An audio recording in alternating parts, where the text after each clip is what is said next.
Shalom saudara-saudara yang dikasihi oleh Tuhan. Firman Tuhan menasihati kita agar kita tidak menjadi orang yang sombong atau angkuh.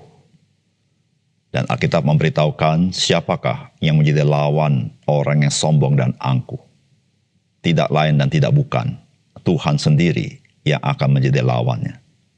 Salam jumpa dalam program Tuhan adalah Gembalaku. Saudara mendengarkan orang-orang yang menentang Tuhan. Kita mendapati kesan bahwa ada kebanggaan dan kesombongan tersendiri. Mereka dapat memberikan argumentasi atas ketidakpercayaannya kepada Tuhan. Bahkan ada orang-orang tertentu menyatakan ketidakpercayaannya kepada Tuhan dalam bentuk yang lebih sarkastik atau dalam bentuk kekerasan dan merasa diri begitu berkuasa sehingga dapat melakukan perkara-perkara seperti itu. Saudara, bagaimanakah saudara sebagai orang percaya merespon terhadap apa yang kita saksikan itu? Saudara, Rasul Paulus bersedih menyaksikan orang-orang tidak percaya kepada Kristus. Alkitab juga mencatat Tuhan Yesus bersedih melihat bangsa Israel tidak mau percaya dan datang kepadanya. Sebagai orang percaya, kita sepatutnya bersedih dan berduka cita. Sebab kita tahu bahwa manusia itu sedang berada di dalam kebutaan rohani dan kematian rohani. Saudara, mari kita membaca 2 Tawarikh pasal yang ke-22. Lalu penduduk Yerusalem mengangkat Ahazia, anaknya yang bungsu menjadi raja menggantikan dia.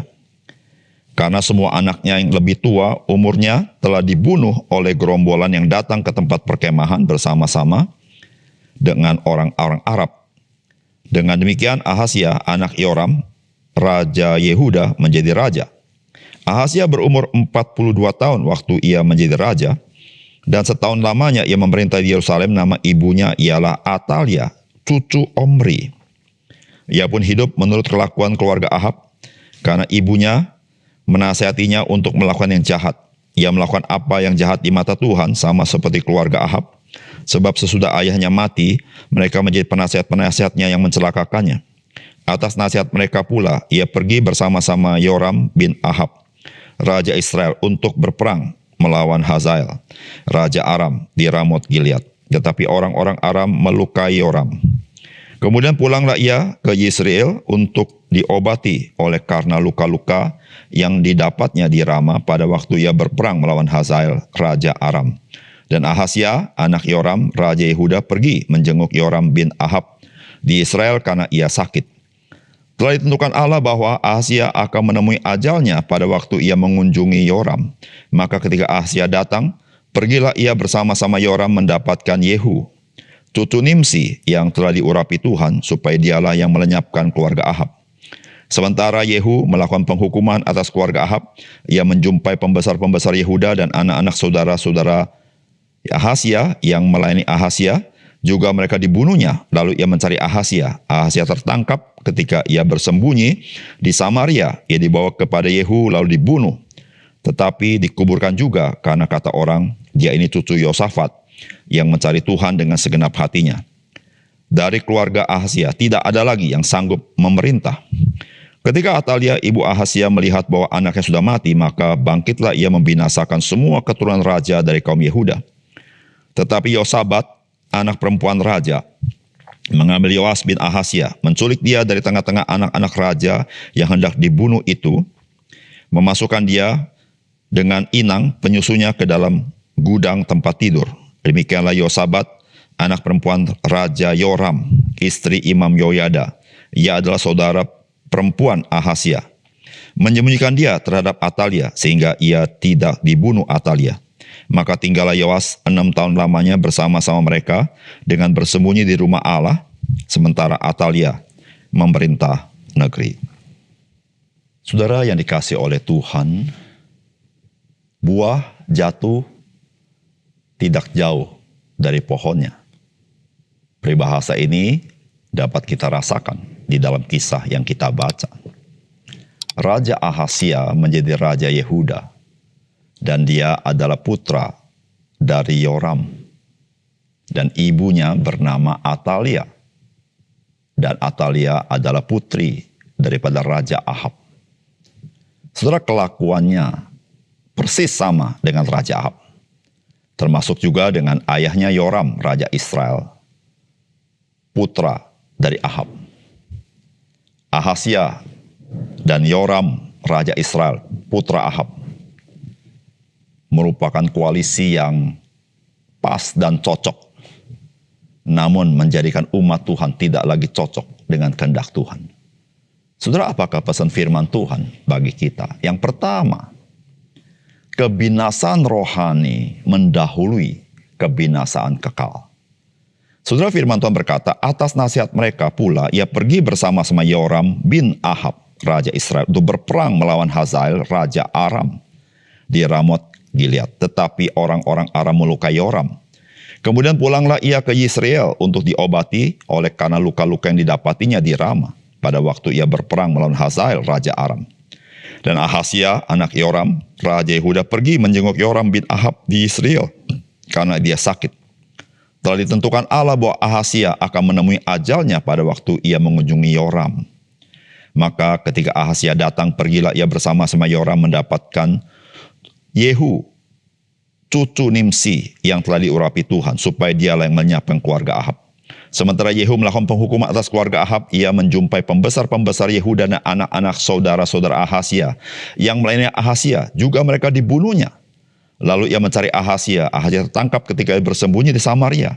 Ia dibawa kepada Yehu lalu dibunuh, tetapi dikuburkan juga karena kata orang, dia ini cucu Yosafat yang mencari Tuhan dengan segenap hatinya. Dari keluarga Ahazia tidak ada lagi yang sanggup memerintah. Saudara, Ahazia dan Yoram. Ahazia mewakili Yehuda, Yoram mewakili Israel. Keduanya memiliki kelakuan yang sama. Dan mereka sangat menyakiti hati Tuhan. Dan apa yang mereka lakukan sebetulnya menyatakan siapakah mereka.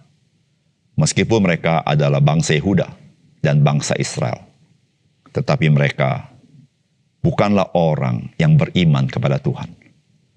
Mereka mengalami apa yang disebut dengan kebinasaan rohani. Saudara, kebinasaan rohani mereka nyata dalam perilaku dan perbuatan mereka yang menentang Tuhan. Saudara, apa yang terjadi dengan Ahazia dan Yoram? Memberitahukan kepada kita, kebinasaan rohani mendahului kebinasaan kekal. Saudara, Allah telah berbicara kepada Elia bahwa keluarga daripada Ahab akan dibinasakan oleh Yehu. Saudara, pada saat Yehu membinasakan keluarga Ahab, maka Ahazia berada dekat dengan Yoram. Saudara, Ahazia juga mengalami penghukuman daripada Tuhan. Saudara yang kasih dalam Tuhan, kebinasaan rohani itu nyata dari apa yang kita lakukan setiap hari. Apa yang manusia lakukan setiap hari. Saudara, manusia menentang Tuhan. Meskipun Tuhan sudah menyampaikan kabar baik kepadanya. Tuhan sudah menyatakan terangnya bagi dia. Tetapi dia tidak mempedulikan hal itu. Saudara, dia sedang mengalami kebinasaan rohani. Dan saudara, kebinasaan rohani itu, saudara-saudara, nyata di dalam perilaku-perilaku dalam kehidupan ini. Saudara, firman Tuhan di dalam perjanjian baru, di dalam Injil Yohanes, mengatakan bahwa, dan inilah hukuman itu, terang telah datang ke dalam dunia, tetapi manusia lebih menyukai kegelapan daripada terang, sebab perbuatan-perbuatan mereka jahat. Saudara, penghakiman Tuhan sedang berlangsung hari ini, ketika manusia lebih memilih kegelapan daripada terang. Itulah, saudara, kebinasaan rohani. Dan kebinasaan rohani itu adalah awal daripada kebinasaan kekal.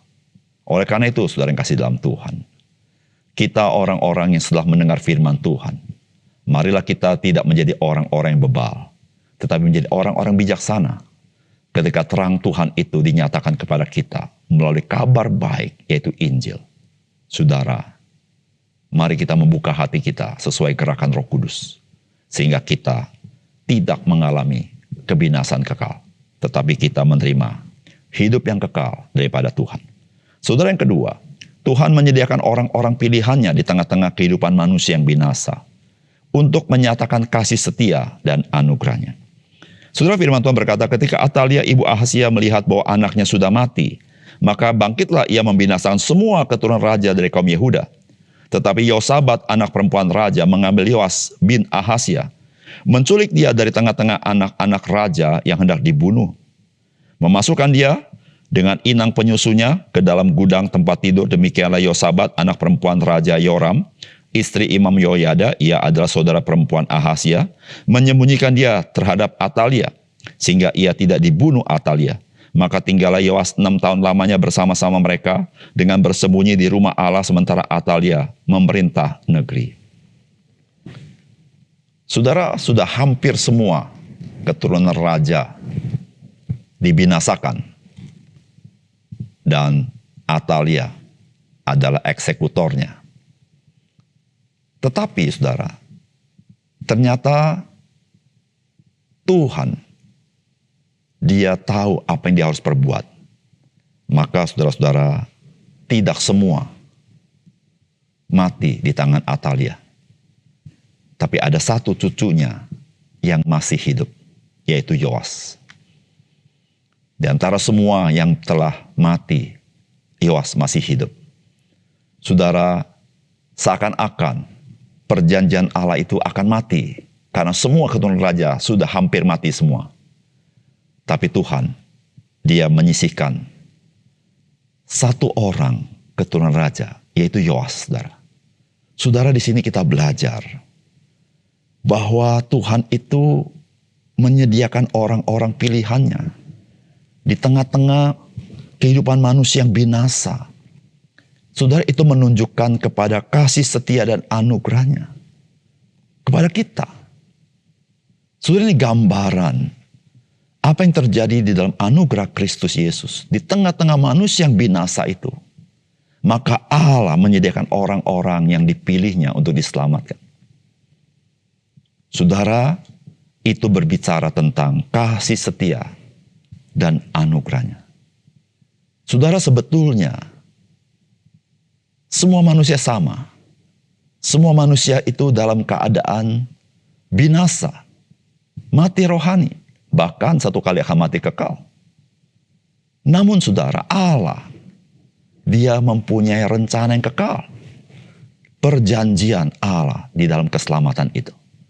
Dan saudara, Allah yang memiliki perjanjian, Allah menggenapi perjanjian itu di dalam Kristus. Dan Allah yang bertindak untuk menyelamatkan orang-orang yang telah dipilihnya. Dan saudara, itu semata-mata anugerah Tuhan bagi orang-orang yang diselamatkan. Sehingga saudara-saudara, pada puncaknya, orang-orang percaya akan memuliakan Tuhan dan mengakui anugerah Tuhan.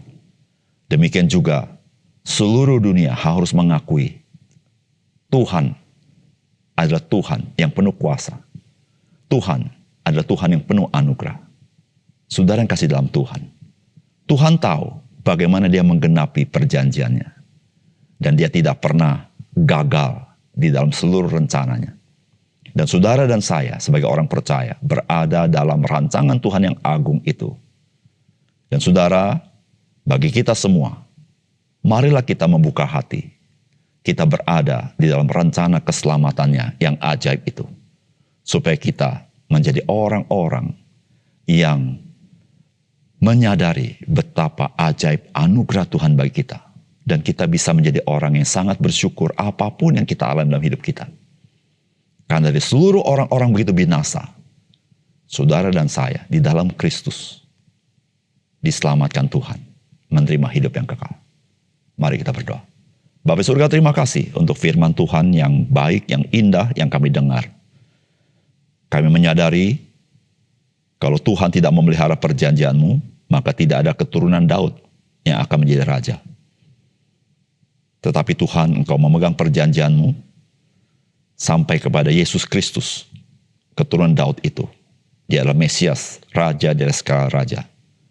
Dan kami bersyukur melalui gambaran ini kami mengerti anugerah Tuhan yang memilih orang-orang dari semua orang binasa untuk Tuhan selamatkan. Terima kasih Tuhan. Dalam nama Tuhan Yesus kami berdoa.